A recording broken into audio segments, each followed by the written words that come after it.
wearing the blue trunks.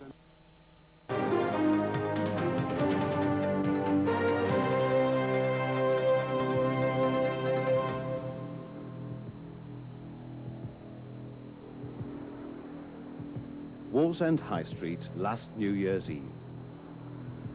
The last few minutes in the life of Tyneside hardman Viv Graham. It's 6 o'clock in the evening, but he's already been celebrating.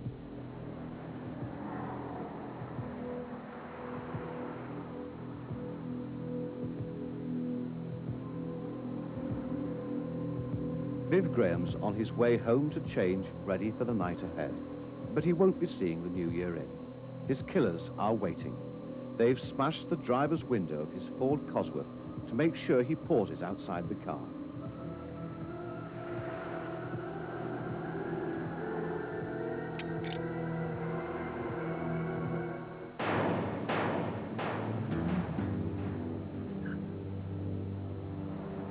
Though he managed to crawl back onto the high street, his life is ebbing away.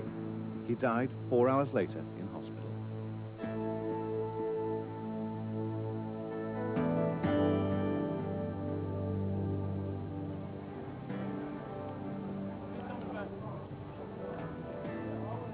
But for some on Tyneside that night, Viv Graham's murder added sparkle to New Year's Eve. The drug gangs were celebrating.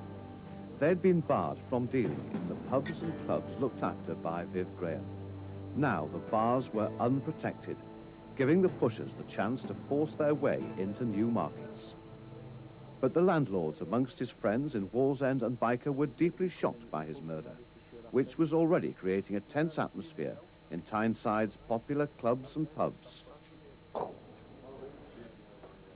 There wasn't a bread knife big enough to cut it? Catastrophic. I mean, obviously New Year's Eve, what revellers didn't know about it. There was a lot of strangers from the surrounding areas coming in to drink. They didn't know about it, but certainly everybody who lived in the Wallsend area, anybody who stayed out, which again was about 50% of the people stayed out. The other 50% were just devastated and just went home. You know, everybody loved them. You know, Since Viv Graham's death, the landlords believe there's a power vacuum, which may be filled by anyone from local troublemakers to ruthless drug pushers. It's the quiet before the storm. I don't think it's the pubs. I think it's just general people as well. You know, I mean, I think there's a lot of people who don't feel safe because he's not here. Since Viv Graham's death, in the Wallsend area, we have had specific approaches to some publicans, not many, but to some. And some of those publicans have been threatened with violence. Knives have been produced on one occasion, and a gun was produced on another occasion. So the people you're talking about are sort of would be Viv Graham's successors? Some of them would be. There's different types of protection. There's been a number of different types of approach. One is that, yes, I'll come and do the business for you and take the place of Viv Graham, or try to take the place of Viv Graham. The second one, and the far more dangerous one, is Viv Graham's not here. I'm here, give me money, or else we're going to destroy your premises and damage yourself. Though Viv Graham clearly made deadly enemies in the end, he also made a lot of friends. His wife Anna received many cards of condolence. Despite his trade, he was widely known as an affectionate family man. This is the image they'll remember. Anna and Viv recorded on video at a school sports day, and clearly enjoying every minute of it. From his youth, Viv Graham was a keen boxer and bodybuilder. Strength became his fortune.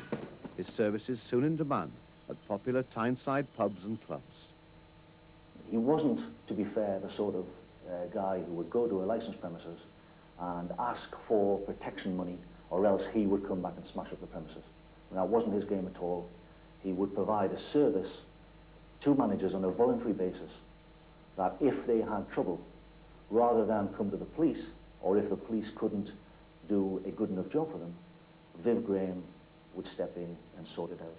He would control the doors of clubs, of nightclubs, for instance, in some of the Newcastle area. And part of his duties he took on, so to speak, would be to stop certain factions selling drugs in these premises. If the landlords needed his services, Viv Graham badly needed their money. A few weeks before he died, he promised his wife Anna he'd give up gambling. Detectives investigating his murder have traced gambling losses for the past year alone of £100,000. He was badly in debt, and his car was about to be repossessed. That despite an income of around £250,000 a year from his business, much of it arranged through his brother-in-law, Peter Connolly. We found out that there was a lot of the pubs getting grief, trouble, whatever you could call it, in the Wall's End area, Baker area, and Viv was there to sort it. And most people used to phone me and ask us if I'd go and sort, like, get in touch with Viv. And I used to, and I'd take them along as a friendly, have a pint, see what he thought and see what was the best way to sort the trouble out, you know, and that was the way I did it. I was having a bit of trouble with a fella in the bar, and he's threatening. He was a big fella, I couldn't handle him. The same fella used to send ambulances, fire brigades, police, saying there was bombs in the place. He actually sent a scrap wagon one day, saying there's an old van outside the bar. Can you pick it up for us? It was a brand new motor. That's how daft the fella was. So I phoned my mate Peter Connolly. And he said he'd be down, so when he came down, he fed Viv. He asked what was wrong, I told him. He says, I'll have a word with him and say that there's no more trouble. He went straight to see the fella, he knew where he would be. Had a word with him. And to this day, I've never, ever seen him. So you hired Viv? I had Viv, he said, what can you afford? 50 quid a day? Okay, 50 quid. 50 quid a week? Yeah. He had a good business. He had I would say about 4 nightclubs, 5 or 6 big pubs, and you had local pubs like a little corner, like Samay pub in the county, and a couple of pubs in Wall's End. I mean, there was millions more. I don't know what he looked at. There was quite a few in the town, but I didn't know them all, you see. But just the ones that I knew, which, well, here that's all. When you say he took quite a few quid, it must have been a pretty profitable sort of business. Well, I would average, the ones that I knew, we would be on about £3,000 a week, which I thought was a good money. I would say that the clubs would have been about 1,000 to 700. The big clubs that really took a lot of money. Yeah, pubs was normally £50. It depended on the take. If it was a popular pub and it was taking a lot of money, you'd pay up to 150 to 160. So a very big business. And what did people get in return for that? Well, for one, you got really to publicise that he's in charge of your pub. And if you caused any trouble in that particular pub, that you had the consequences to face. And if for instance, you thought you were a threat and you were going to be a threat to the other pubs, you'd probably get a clip. But if you didn't, then he would just give you a warning. You'd maybe get 1 warning. Some got 2. Quite a few got 2 warnings. And then if they continued to work themselves in the pubs, then they would get hit. Not so hard, a slap. What's a slap? A slap's like a backhander like that, or the back of the neck, over the top of the head. And if you thought they were like a little bit bigger than that, and they were really hardish type of lads, then they would get the punch, which would normally be a sleeper, what we call a sleeper. And they'd be lying there like sound asleep. And you wake up about 5 minutes later, I wonder what's happened to them. And I think that was the message, and then would go around and tell, oh, I got hit last night. I want to get hit like that again. And then that would go around, and the job got around that he was probably the best man for the job, you know. But he did a good job. He delivered a fairly efficient blow. Yeah. Best I've ever seen. He wasn't a guy who would revert to the use of weapons, which a lot of these people do. He was an extremely powerful man, as you know. He was a trained boxer, and he would sort out the trouble with his fists. So it's that level of violence we're talking about. But the injuries, as a result of that action, at times were severe. He never carried knives, guns, never used a bottle or an ashtray, never really fought dirty, except the one occasion when I seen him, they actually used his boot, a one-off that was, but that's all. What happened in that incident?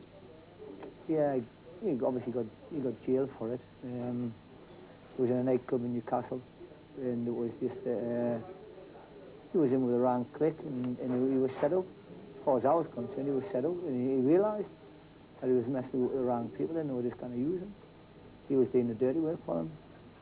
That incident happened when Viv Graham teamed up with members of a gang from Newcastle's West End. The gang wanted control over Hobo's nightclub in Bath Lane in Newcastle. The club's now closed, but in 1989 it was thriving, using doormen and video cameras as security measures. This recording shows 6 men arriving at the club door. It's the first time it's been seen on TV. Viv Graham is last in, wearing a white shirt. It's 1:45 on the morning of Saturday, September the 30th. The gang strides straight past the reception desk. Another camera shows the receptionist running upstairs to warn the manager. The head doorman, 28-year-old Stuart Watson, weighing 17 stone, approaches reception, hands in pocket. Viv Graham attacks him, cheered on by his companions.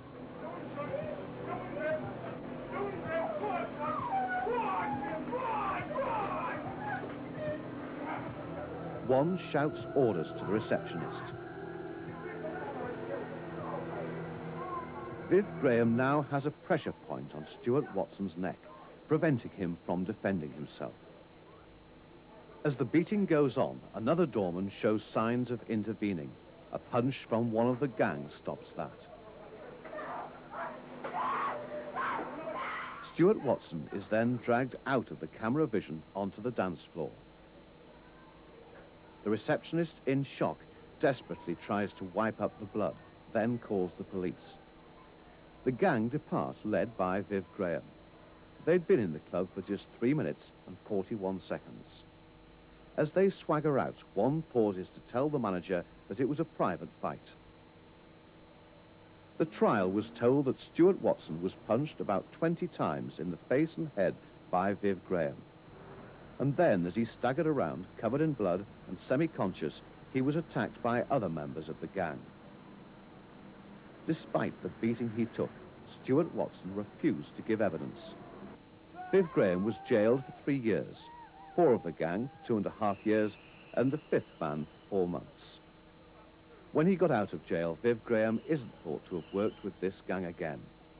But his protection services were even more in demand among landlords and club owners, as the world of organised crime based on the drug trade expanded rapidly in the northeast. Your little teams now come super teams. They're bigger, they're stronger. They know that nobody can phone to stop them, you see. Where they weren't going before, now they can go anywhere they like, you see. I mean, they're in the clubs now, they're back out in all the nightclubs now. Nobody's stopping them from getting anywhere. Even all your bouncers now, your leaving license, registered bouncers, they're all frightened. They just let them in. Just let them in, and that's what's happening now in all the nightclubs. They've been told, let them in. And that's the way it's working. You've got your 3 squads, or 4 squads, like I said, and the 4 of them all hate each other anyway. They're all cutting each other's throats. So what you probably have is more violence between them at the end of the day. They'll all end up fighting with each other. They're all trying to be top dog, the #1 seller. They want to be the main people up in the northeast. They want Middlesbrough, Sunderland, and as far as Carlisle, they want the whole lot. We are aware of certain godfathers, if you like, who have a family network which is quite extensive, intermarriage, long association, where the respected members of the older members of the family exert a degree of control. And as they pass through the stage where they can exert that control, the younger members come in and take responsibility. And are there the sort of people who are perhaps living fairly affluent lifestyles, the Mr. Biggs, as fiction would have it? Yes, quite often when we do get into their financial affairs, we discover that they have accounts offshore and substantial several £100,000 worth of cash in sterling and in foreign currency that they could not have obtained through legitimate means. The gang's money comes from the so-called chemists, the pubs and clubs where the drug dealing goes on. Viv Graham's operation was increasingly resented by the gangs. He was interfering in their lucrative trade. And that's why I think they wanted him out the road. That's why it's happened, that's why it was shot. Mostly for the club scene, the nightclub scene. That's where it sells in big quantities. And if he's running it, and he doesn't like you, you don't get in, and you didn't sell your drugs. And they wanted him out the road. It's as simple as that. They were stopping him in a big way from earning a lot of money. I mean, a lot of money. A great deal of money, according to frightening figures just revealed by the Home Office. This research shows that 80% of 18 to 25-year-olds on Tyneside and Wearside have taken illegal drugs. In central Newcastle alone, 100,000 young people gather every weekend, providing a profitable market for every kind of illegal drug. This is probably the most common drug around. It's cannabis resin. It's bought by the dealer for £500 for one of these. This is a soap or 9 ounces of the drug. The dealer splits it up into 9 one-ounce chunks. It's sold for £120 a piece. The profit to the dealer, around £500 a bar. The rave drug ecstasy costs the dealer about £2.50 a capsule. The user pays between £10 and £15. Speed or amphetamine sulfate costs the dealer about £2,000 a kilo, depending on the purity. He sells it for £10 a gram, making a profit of £8,000 a kilo. Paper impregnated with LSD or acid costs the user several pounds. The dealer, though, pays only 50p each, buying them in sheets of 1,000. And this is heroin, highly addictive and hugely expensive. This is a gram. It'd sell on the streets for around £120. But some addicts are on as much as 3 grams a day. It's been worked out. They'd spend every 6 months the amount of money they could use instead to buy a new Rolls Royce. And there's only one way to pay for a habit like this. That, of course, is crime. Plenty of encouragement, because some dogs would be a bit shy of feather. A peaceful setting for a day's sport in the countryside. But these men earn their money at night, confronting trouble amid Newcastle's bright lights, working as club bouncers, now officially known as doormen. For the drug dealers, the clubs are honeypots, and the men on the door are in the ideal situation to see a violent trade in action. Thank you. If there's anyone feeling threatened regarding drugs, regarding violence or whatever, it's simple from the, if they're not handy enough with the hands and what have you, it's quite simple. If they pull out a knife or pull out a gun and use that, and believe you me, if someone pulls out a gun and fires a 38 in your chest, there's not much you can do about it, no matter how big you are. Times when you like approach these guys who've got their hands up the shirt and that way, they might be carrying a knife. You've got to be very wary. So they're not bothered about using a knife? No, I wouldn't say they're bothered at all. It's happening with through dealers. They're stabbing each other because they're working each other's patches, and there's that much money involved. They all want to be on each other's patch. They're making thousands and thousands of pounds. It's quite easier to get rid of another dealer by stabbing them, putting them off the market, so they can sell their amphetamines on their market. Would they be taking drugs themselves as well as selling them? I would say so, yes. I would say a lot of dealers take drugs. They're getting into the drug field by taking drugs, and to feed the habit, to sell drugs.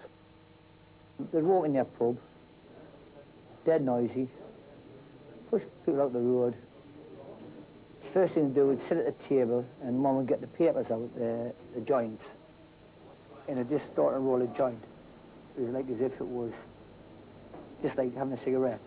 Or they'd take a line of coke or speed, they'd just put on the table and snort it up their nose. Regardless who was sitting next to them or who they were, they just didn't. And if the manager was to say, hey, there's none of that in here, then what are you going to do with it? You're one man behind the bar by yourself.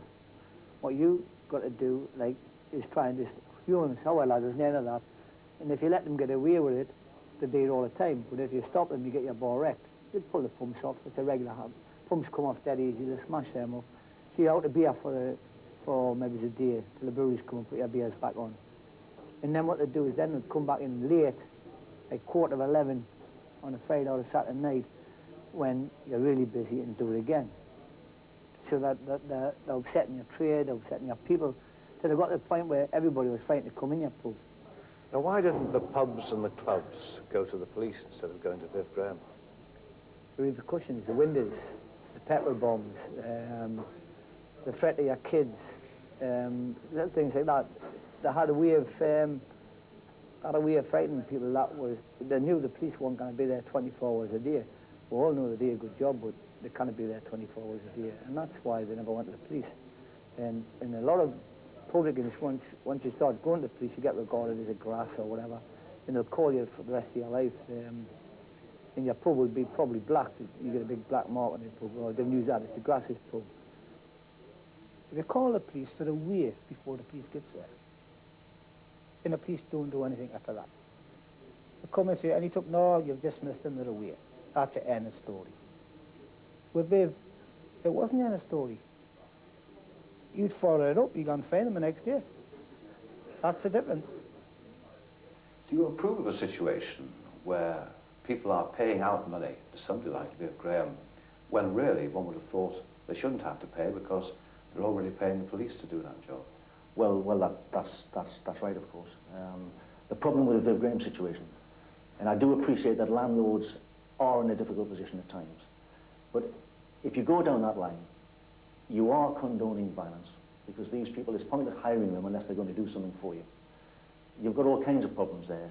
Once they get connected with your business, there's a chance that the licensee they're definitely going to make enemies. The people who are hurt are going to come back in a lot of cases. They know who's hired this man in the first place.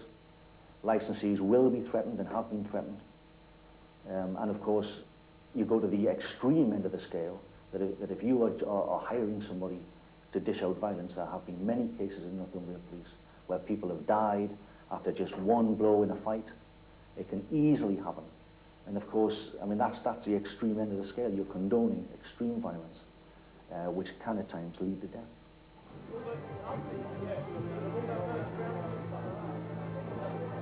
But for a landlord faced with immediate violence, the pressure to pay for protection may be impossible to resist.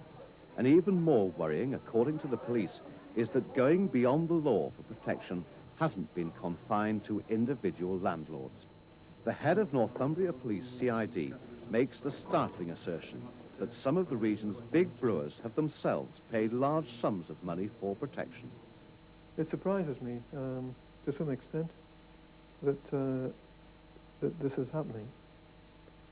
But I can also understand that if it's a means of ensuring that premises are managed and conducted in a way which is acceptable to the brewers, that and if the police force cannot maintain, because of lack of resources, the type of control that they would wish, that they are prepared to do this themselves. I can understand it, but I cannot condone it. It's a serious problem for the police if some of the best-known companies in the region are paying direct to some of the region's criminals very large amounts of money, isn't it? Yes. But the police claims are firmly denied by Frank Nicholson, Managing Director of Vaux Breweries and Chairman of the North East Brewers Association. My own brewery, certainly, so far as I'm aware, does not do so, and would in no circumstances do so.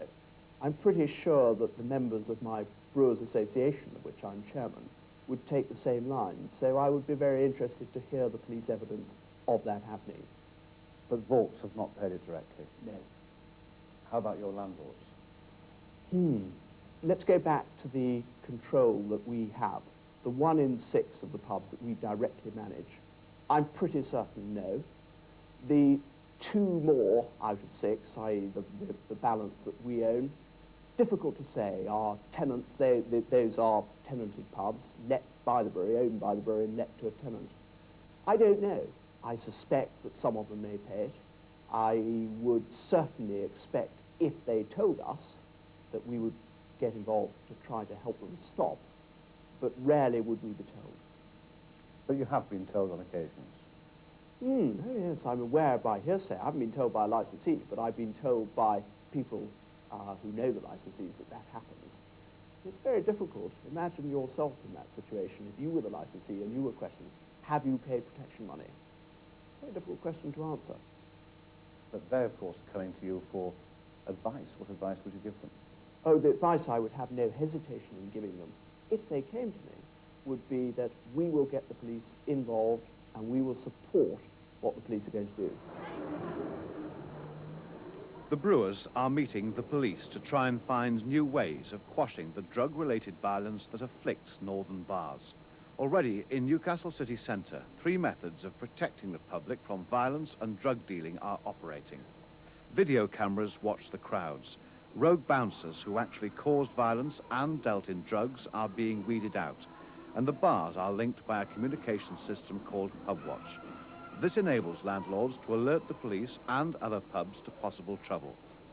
Soon, PubWatch will also be in many pubs in Wallsend, and it should eventually extend to all of Viv Graham's former territory. It's very, very important that we all stick together, and if anything does happen, to go right through with the whole thing and not be frightened and let them see they're not going to get away with it. You can't let them get away with it. Some landlords are going to find that difficult, aren't they? Because they're clearly frightened that if they do, for example, tell the police, there will be reprisals. Yes, they are. But at the same time, who's going to live like that the rest of their life in fear? Who wants to live like that the rest of their life? I certainly don't. Whatever the benefits of PubWatch, the central problem for the police is how to make inroads on organised crime when it's ruled by fear. The fear of reprisals that prevents witnesses and victims from giving evidence. In the underworld, rival gangs settle their own scores, and informing is the worst crime of all. As a result, violent incidents often aren't reported to the police. Often the first they hear of a gangland shooting is from the hospitals. We interview them and they'll tell us to go away. Not in so many words, but that's really what they intend us to understand. And it's very difficult because they'll not tell us who was involved. They may well know. Their intention will be to take their own action when the opportunity arises. And even in cases where there have been fatalities, we have had great difficulty getting any person to give us support and evidence and information. They may well have known who was responsible, but would want not to be seen, to be assisting the police, either because it's not part of their culture to do so, or because of fear. There is something perhaps that the criminal justice system might do there to support us, and that is to ensure that the victims of crime and the witnesses who could assist us are given greater protection. That's something which needs to be worked through. If it isn't, we'll have some form of anarchy on the streets in the not-too-distant future. I mean, you fight violence with violence. It's as simple as that. And I've always believed that. You can't just let them take over and walk over you. You've got to. Obviously, sometimes you've got to use a little bit more, but that's the way it is.